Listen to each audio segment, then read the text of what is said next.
চোখ রাখবো পরবর্তী খবরে। ময়নাগুড়ি মহাশ্মশান কমিটির পক্ষ থেকে প্রতিবারের ন্যায় এবারও ময়নাগুড়ি মহাশ্মশানে পৌষী অমাবস্যা উপলক্ষে বাৎসরিক কালী পুজোর আয়োজন করা হয়। সোমবার ময়নাগুড়ি মহাশ্মশানে সারা রাত শ্মশানকালীর পুজো হয়। এই উপলক্ষে প্রচুর পুণ্যার্থী মহাশ্মশানে এই পুজোয় সামিল হন।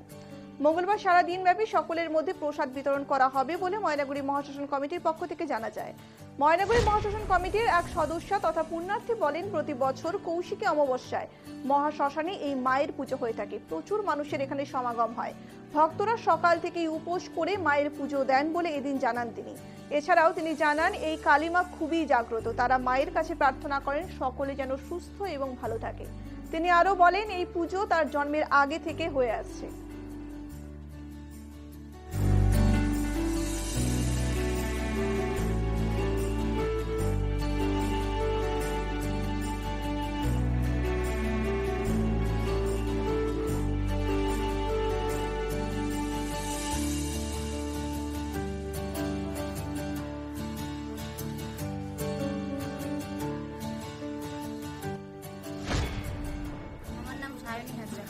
বললাম আজকে এখানে যে কালী পূজা হচ্ছে এটা কোথায় হচ্ছে? এটা আমাদের ময়নাগুড়ি মহাকালপাড়া মহাশ্মশানে। বললাম এই পুজোটা কতদিন থেকে হয়ে আসছে? এটা আমাদের জন্মেরও আগের থেকে।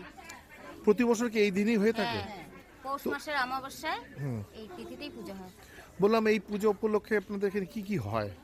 আমাদের এখানে সারা রাত ধরে মায়ের পূজা হয়। তারপরে যার যেটা মানত, পায়রা, পাঠা এই সমস্ত দেওয়া হয়। তারপরে পরের দিন প্রসাদ বিতরণ হয়। সারাদিন চলবে এই প্রসাদ বিতরণ। তো বললাম যে এখানে আপনারা প্রতি বছরই আসেন? হ্যাঁ, এবং কি আপনারা আমাদের পাড়াতেই পূজা। আপনারা তো উপোস থাকেন নাকি? হ্যাঁ, সবাই পুজো দেন? সবাই পূজা করি। মানে মা এখানে কতটা জাগ্রত? মা এখানে খুবই জাগ্রত।